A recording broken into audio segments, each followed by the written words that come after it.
안녕하세요. 좋은소통연구소 대표 송은혜입니다. 지난주에, 여기 또 앉아 계시네? 지난주에 제가 미국에 잠깐 다녀오느라고, 미국 여행기를 올려드렸고요. 오늘 또 이렇게 소통 이야기를 해보려고 이제, 왔는데요. 여기 또, 반가운 분이 지나가다 들리셔가지고, 제가 오늘 혼자 할까 하다가 또 모셔봤습니다. 자주 뵈니까 너무 반갑네요. 네. 좋아요. 자주. 얼굴이 많이 바뀌신 것 같아요. 네. 엄청 예뻐지셨는데? 다이어트 좀 했습니다. 역시 최고의 성형은? 다이어트입니다. 네. 지난 시간에 우리 선생님 오셔가지고 대물림에 대한 이야기, 그 다음에 이제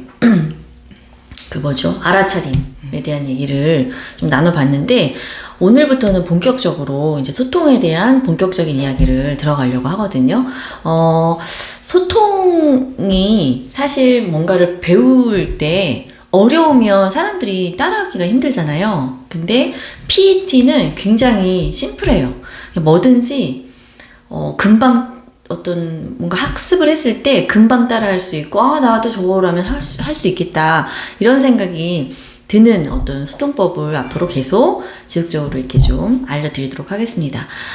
네모꼴 수영도식이 PET의 가장 핵심이에요. 거기 보면 우리가 PET를 언급을 할 때 공감을 해주느냐, 나전달법을 하느냐, 두 개밖에 없거든요. 물론 더 디테일하게 들어가면 여러 가지가 있긴 한데, 가장 핵심이 그 두 가지예요. 그러면 공감을 언제 해주고, 언제 나전달법을 하는지에 대한 구분이 필요하잖아요. 우리 선생님은 저한테 아마 PET 수업을 굉장히 많이 들으신 걸로 제가 기억을 해요. 한 4년 배우셨죠? 네. 그러신 것 같아요. 지금은 엄청 소통의 달인이 되셨는데, 저도 PET를 처음 접했을 때는 진짜 이렇게 좋은 소통법이 있나?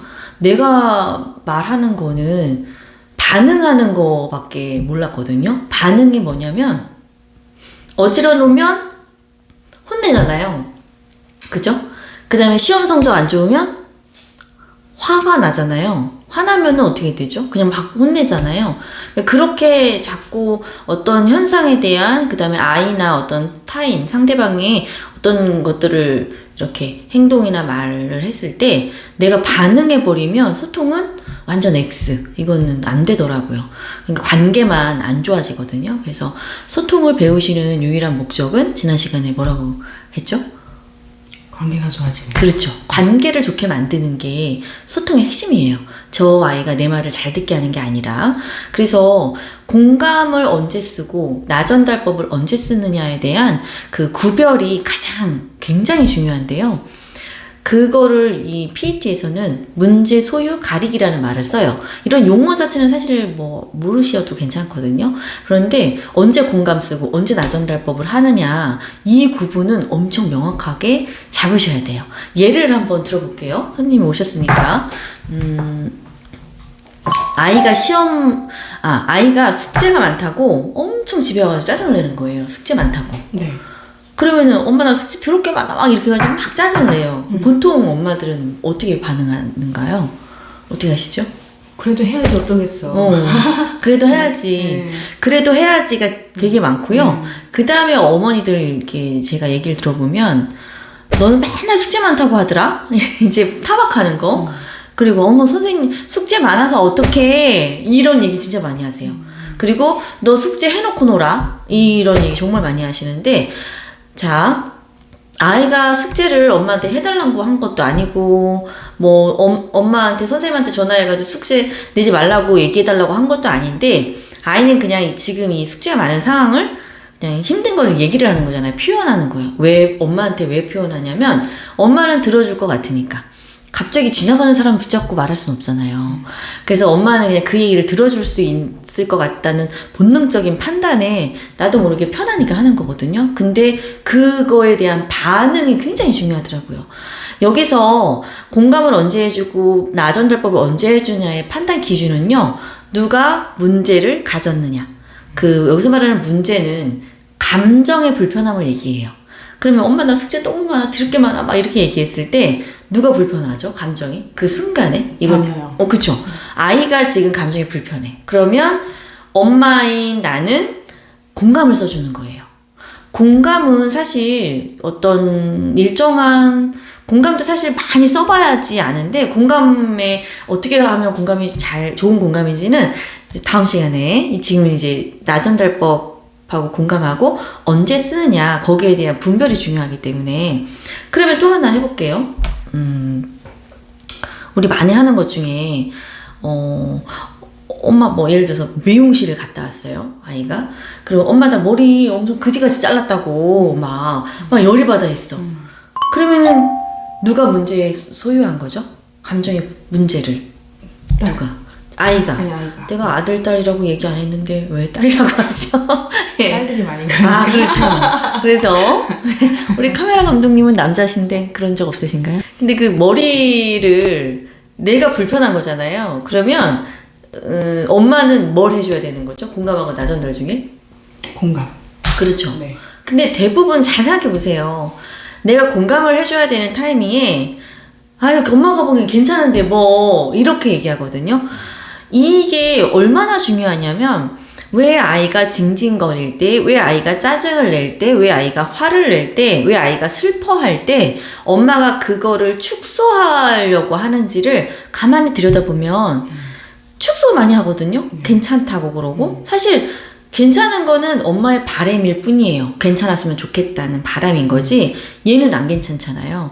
근데 괜찮아 이렇게 말하는 뭐 이제 또 다음에 또 걸림돌을 또 막 한 몇 시간을 해야 되는데 그게 중요한 게 아니라 그 엄마가 그렇게 말하는 그 핵심은 뭐냐면 사실은 축소를 함으로써 더 크게 번지려는 걸 막으려고 하는 거거든요. 그건 뭐냐면 엄마 자신을 위해서 어설픈 공감도 아니죠. 이런 거는 위로의 말을 어설프게 건네는 거에 불과하다는 거 꼭 기억하셨으면 좋겠어요. 그래서 누구의 문제인가를 가리는 건 굉장히 간단해요. 누가 열받나? 누가 슬퍼하고 있나? 누가 부정적 감정을 갖고 있나? 그게 판단의 기준이 되셔야 되더라고요. 네, 누구의 문제인가를 가리는 제가 이제 워크숍 할 때 이게 예전에 했던 워크북이거든요. 이 워크북에 사례가 몇 개 있어서 제가 좀 질문을 드려볼게요. 네. 이게 생각보다 잘 모르시더라고요. 깜짝 놀랐어요. 그래서 자, 이 순서대로 그냥 해보겠습니다. 아까 했던 것처럼, 아까 예를 들어드렸던 것처럼 아이가 이렇게 얘기해요. 엄마 나 학교 시험 망칠 것 같아. 그래서 겁나 이렇게 말했어요. 그러면 이게 누구의 문제죠? 당연히 아이 문제인데 저도 참 걱정스러워요. 그렇죠. 공부도 안 한 것이 뭔 걱정이냐, 뭐 이러면서 망칠 것 같냐, 뭐 이렇게 하면서, 보통은 이 심리가 아이가 이 시험을 잘 보고 싶은 마음이 있는 거거든요. 근데 엄마가 봤을 때는 공부 별로 안 했어. 근데 엄마 나 시험 못 보면 어떡하지? 이렇게 말을 했을 때, 그냥 쌓아놨던 거를 폭발하느냐, 아니면 정말 심플하게 누구의 문제인가를 가려서 공감을 하시던지 아니면 나전달법을 하시던지 둘 중에 하나를 선택해서 말하느냐의 차이예요. 그래서 다시 해보시면 엄마 나 학교 시험 망칠 것 같아 라고 얘기했을 때 누구 문제라고요? 자녀 문제. 그쵸. 그러니까 이거는 뭐 해주셔야 되죠? 그쵸. 공감을 해주시는 거고 2번 해볼게요. 그 아이가 엄마 나는 남자친구가 없어 우리 반 애들 다 있는데 이렇게 얘기했어요. 그럼 보통은 부모님들이 뭐 벌써 남자친구냐 이러고 막 반응하시거든요. 그게 아니라 아이의 말에 누구의 문제냐 그거를 먼저 알아차리시는 게 중요해요. 이럴 때는 누구의 문제죠? 아이 문제. 그렇죠. 그럼 어떻게 하셔야 되죠? 공감. 네, 공감을 딱히 이 문제는요 공감하기가 참 애매해요. 남자친구가 너만 없어서 속상했구나 이렇게 할 수도 없고. 실제로 우리 딸이 초등학교 3학년 때 저한테 엄마 나도 나는 남자친구 있었으면 좋겠어라고 얘기한 적 있어요. 그랬을 때 그냥 공감 타임인 걸 알고 그래? 그냥 있었으면 좋겠어? 그냥 한번 이렇게만 얘기해줬더니 이러면서 이제 종알종알 얘기를 하더라고요. 그냥 그렇게까지만 네. 좋아요. 그 다음에 그 어린 아이가 침대에서 과자를 먹겠다고 막 때를 써요. 누구의 문제죠? 때를 쓰면 아이 문제인데 과자 먹겠다고 그래요. 엄마 나 여기 침대 가서 먹을래 이렇게. 네. 그러면 근데 저는 둘 다 문제 있어요. 애가 때를 안 써도 애가 문제가 있나요?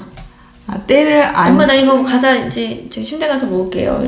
때를 안 쓰면 아이메시지를 쓸 것 같고 때 쓰면 이제 공감. 때를 쓰면 네. 이게 되게 조금 애매한 게 뭐냐면 애기가 침대 가서 먹겠다고 했을 때 엄마 마음이 불편한지를 먼저 보셔야 돼요. 왜냐하면은 그걸 떨어질까 봐 걱정하시는 거잖아요. 과자가 막 부스러기가 떨어지면 결국에 내가 불편해지거든요. 그럼 그게 불편하면 아이메시지 나전달법이 맞고 괜찮아. 어떤 부모는 또 괜찮아요. 아무런 적이 없어요. 그러면 그 아무것도 안 하셔도 돼요. 그래 그냥 그렇게 하시면 되는 문제인데 이 문장을 여기 넣은 이유가 모든 엄마가 같지 않다는 거를 말씀드리기 위해서예요. 나는 허용이 안 돼. 저 엄마는 저게 허용이 돼. 그렇다고 해서 나는 나쁜 엄마고 저 엄마가 좋은 엄마. 이 기준이 아니란 얘기예요. 모두가 각자 다 나름의 자기 기준을 갖고 있기 때문에 이 소통의 기준은요. 내가 기준인 거예요. 내가. 본인이. 그래서 저 엄마는 좋은 엄마고 난 나쁜 엄마인가? 이 세상에서 가장 안 좋은 육아법이 뭔지 아세요? 죄책감 육아래요. 죄책감. 나는 나쁜 엄마야. 나는 안 좋은 엄마야. 이런 죄책감을 가지고서는 어떤 긍정적인 육아를 하기가 굉장히 어렵겠죠. 그래서 빨리 죄책감을 버리시는 게 그건 사실 제 자기 문제인 거잖아요. 그래서 그런 얘기를 좀 해드리고 싶고 또 해볼게요. 애가 개를 보고 갑자기 울어요. 무섭다고. 그러면 아이 문제. 근데 어떤 엄마들은요, 무섭게 뭐가 무서워? 너 겁쟁이야? 막 이렇게 얘기하시는 분 계시더라고요. 절대 안 되죠. 와, 제가 소통을 배우고 나서 세상 주변을 둘러보니까, 와, 진짜 조금 안 좋게 말씀하시는 분들 진짜 너무 많으시더라고요. 네, 맞아요. 네, 제가 예전에 중국에 심해요. 중국 갔다가 오는데 비행기를 탔는데요. 잊혀지지가 않아요. 너 중국말 잘하잖아. 그 한국인이셨나봐요. 그 부모도 그 전체 가족이. 또 저 중국 그 스튜어디스 저분한테 중국어 해봐. 이제 그 엄마가 그렇게 얘기한 거예요. 근데 얘가 얘기 안 했어요. 쑥스러울 수 있잖아요. 그랬더니 아유 바보네 바보. 이렇게 얘기하는데 제가 소통 강사가 아니고 이걸 몰랐으면 지나쳤을 거예요. 우리가 일상에서 엄청나게 많이 일어나는 일이거든요. 근데 제가 이걸 소통에 대해서 알고 있는 사람이기 때문에 쑥 들어오더라고요. 저렇게 얘기하면 아예 상처되는데. 바보 아닌데 엄마가 규정함으로써 바보로 만들어버리는 거잖아요. 말은요 영적인 힘이 있어요. 그래서 특히나 부모의 말은요 굉장히 절대적이라고 하더라고요. 그래서 내가 그동안 막 아무 말이나 막 쓰고 살았다면 아이를 갖게 되신 부모가 되셨다면 진짜 내 오늘을 다 조금씩은 돌아보셔야 상처를 좀 덜 주면서 좀 내적인 힘을 탄탄하게 키우면서 주면서 이렇게 키울 수 있는 것 같습니다. 이 정도만 하면 좀 되시지 않겠어요? 네, 그죠? 네. 여기 되게 많은데 아이가 시험을 이번에 못 봤다 그러면서 속상해해요. 누구 문제죠? 아이 문제. 아이 문제. 근데 이것도 한국 학부모들은 굉장히 힘들어 하시는 부분이거든요. 공부 그렇게 더럽게 안 하더니 막 이러면서 악담을 막 해요. 근데 화가 나는 건 이해해. 근데 참 재미난 게 한국 부모들이 아이의 성적에 유독 화를 많이 내세요. 네. 그게 보면 엄마인 자신이 성적에 대한 상처가 굉장히 많이 있으시더라고요. 예전에 혼났거나 비교당했거나 그런 부분이 굉장히 나한테 내적으로 작용을 많이 하더라고요. 그래서 이거 배우셔야 돼요. 아이가 성적이 안 좋거나 좋거나는 전부 다 아이의 일이라는 거. 그걸 내가 이렇게 분리를 해줄 수 있는 부모가 되셔야 아이가 자기의 일에 있어서 잘 책임져 가면서 나중에 살아가더라고요. 아셨죠? 네. 또 좋은 시간에 또 뵙겠습니다. 감사합니다. 감사합니다.